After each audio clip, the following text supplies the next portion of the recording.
जब हालात साथ छोड़ दें, जब अपने भी परायों जैसे लगें, जब मंजिल दूर और रास्ता अकेला लगे, तब भीतर से एक स्वर उठता है, अब नहीं होगा, अब थक गया हूं।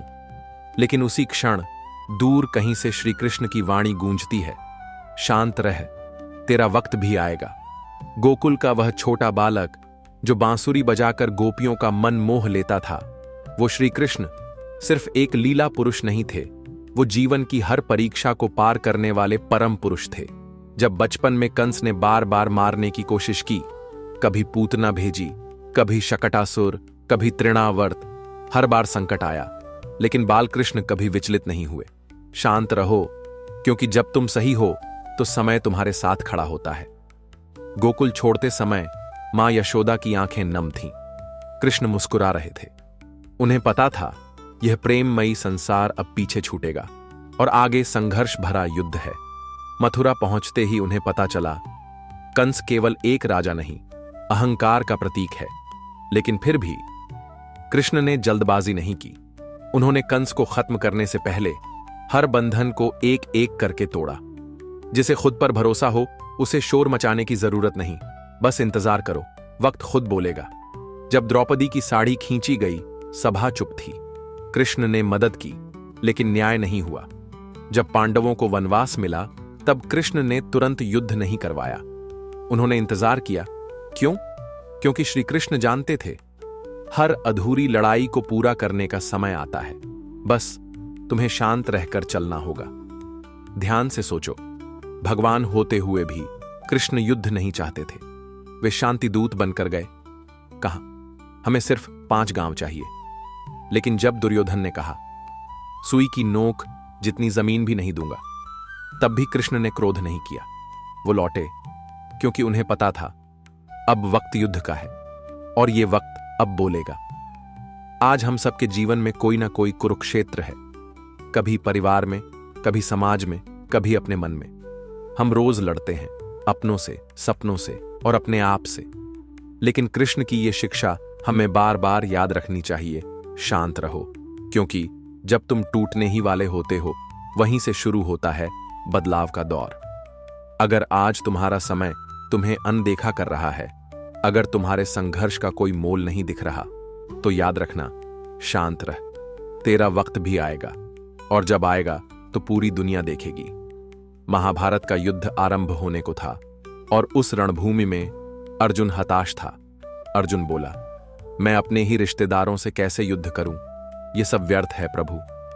लेकिन कृष्ण मुस्कुराए, क्योंकि उन्हें पता था जहां धर्म खतरे में हो, वहां चुप रहना अधर्म होता है। तुम सिर्फ अपना कर्म करो, बाकी समय जाने, क्योंकि वक्त कभी गलत नहीं होता, बस हमें समझ देर से आती है। कृष्ण को कितनी बार सुना गया, उन्होंने छल किया, उन्होंने राजनीति की, लेकिन उन्होंने कभी सफाई नहीं दी। क्यों? क्योंकि जो सत्य जानता है उसे दुनिया की स्वीकृति की जरूरत नहीं, सत्य को चिल्लाने की जरूरत नहीं, बस प्रतीक्षा करो, वक्त सबकी आंखें खोल देगा। युद्ध के बाद पांडवों को राज्य मिला, पर श्री कृष्ण द्वारका लौट गए। उन्होंने कोई पुरस्कार नहीं लिया, कोई श्रेय नहीं लिया, बल्कि शांत हो गए। वो सबसे बड़ा योद्धा है जो जीतने के बाद भी शांत रह सके। आज अगर तुम्हारा सपना छिन गया है, अगर तुम्हें हर ओर से ठोकर मिल रही है, तो एक बार श्री कृष्ण को याद करो। उन्होंने भी हर स्तर पर परीक्षा दी, मां से बिछड़ना, अपने मामा से संघर्ष, अपनों की मृत्यु, यहां तक कि द्वारका का डूबना, लेकिन कभी शिकायत नहीं की। जिन्हें समय पर भरोसा होता है वो शिकवा नहीं करते, वो तैयारी करते हैं। जब द्वारका का अंत हुआ, कृष्ण अकेले रह गए, क्लांत, शांत, पर मुस्कुराते हुए। क्यों? क्योंकि वे जानते थे संसार की हर चीज नश्वर है, पर जो अपने धर्म और सत्य पर अडिग रहता है वो अमर होता है। अगर आज तुम्हारा समय तुम्हारे विरुद्ध है, अगर दुनिया तुम्हारी बात नहीं समझ रही, तो श्री कृष्ण का यह संदेश याद रखना, शांत रह, तेरा वक्त भी आएगा, और जब आएगा तो तू अकेला नहीं जीतेगा, तेरे साथ तेरे विश्वास की जीत भी होगी। कभी ऐसा लगता है कि हम दिन रात मेहनत कर रहे हैं, लेकिन न तो लोग देखते हैं, न कोई सराहता है। हर मोड़ पर नाकामी, हर कदम पर निराशा, और तब दिल कहता है क्या मैं गलत दिशा में चल रहा हूं? तभी कृष्ण की वाणी कानों में गूंजती है, तू कर्म कर, फल की चिंता मत कर। क्यों? क्योंकि जो बीज आज बोया है वो वक्त आने पर ही फलेगा। महाभारत की सभा में जब श्री कृष्ण पर आरोप लगे, जब शिशुपाल ने 100 बार अपमान किया, कृष्ण ने जवाब नहीं दिया, वो शांत रहे।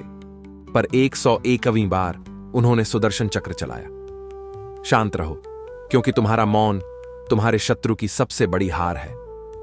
कई बार जो सबसे अपने होते हैं वो भी तुम्हारी नीयत पर सवाल उठाते हैं। कृष्ण को भी यह सहना पड़ा।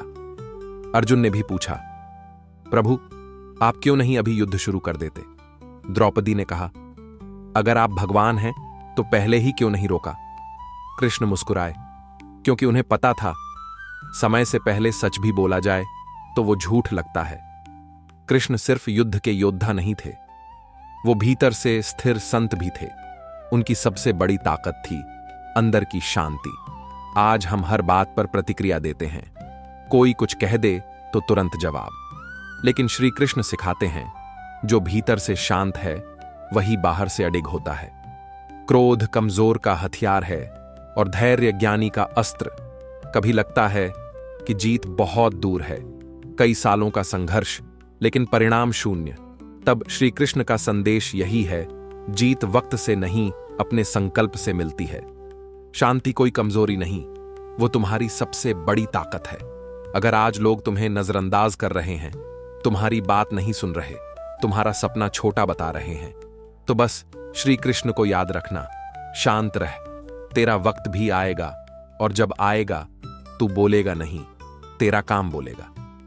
एक समय ऐसा आता है जब सब कुछ थम जाता है, सपने चूर, रिश्ते बिखरते हुए, उम्मीदें दम तोड़ती हैं। तब लगता है अब कुछ नहीं बचा। पर श्री कृष्ण की एक लीला याद करो, जब सब कुछ खत्म लग रहा हो तब ईश्वर कुछ बड़ा रच रहा होता है। रात सबसे अंधेरी तभी होती है जब सूरज निकलने ही वाला होता है। श्री कृष्ण ने जो नगर बसाया, द्वारका, वो समुद्र में समा गया। वो जो जीवन भर सबके लिए लड़े, आखिर में अकेले रह गए। ना अर्जुन, ना बलराम, ना रुक्मिणी, बस एक शांत जंगल और वे स्वयं। लेकिन न कोई शिकायत, न कोई रोष। जिसने सच्चे मन से कर्म किया हो उसे परिणाम पर अफसोस नहीं होता। और अंत में जब एक शिकारी ने उनके चरणों में तीर मारा तो भी उन्होंने उसे क्षमा किया। न कोई क्रोध, न बदला। क्यों? क्योंकि वो जानते थे जो जीवन भर शांत रहा उसकी मृत्यु भी शांत होगी। मेरा शरीर जाएगा पर मेरी बातें, मेरा प्रेम हर युग में जीवित रहेगा। आज भी जब हम टूटते हैं, जब हम अकेले पड़ जाते हैं, जब लोग हमें कम आंकते हैं, तो कृष्ण हमारे भीतर से कहते हैं, शांत रह, तेरा वक्त भी आएगा। क्योंकि तुम अकेले नहीं हो, तुम्हारे साथ तुम्हारा विश्वास है, तुम्हारा संघर्ष है, और तुम्हारे भीतर कृष्ण स्वयं है, जिसने जीवन की हर परीक्षा को पार किया, जिसने कभी हार नहीं मानी, जिसने हर अपमान को सहा और फिर भी शांत रहा। वो ही असली विजेता है। श्री कृष्ण कहते हैं, जीवन की सबसे बड़ी जीत ये नहीं कि तुम कितनी बार जीते, बल्कि ये है कि तुम कितना शांत रहे जब हारने का डर था। तो अगर आज तुम जीवन की लड़ाई में थके हो, अगर लग रहा है कि सब कुछ खत्म हो गया, तो बस एक बात याद रखना, शांत रहे, तेरा वक्त भी आएगा। और जब आएगा सिर्फ तू नहीं जीतेगा, तेरा विश्वास, तेरी तपस्या और तेरे श्री कृष्ण की सीख भी जीतेगी। जय श्री कृष्ण।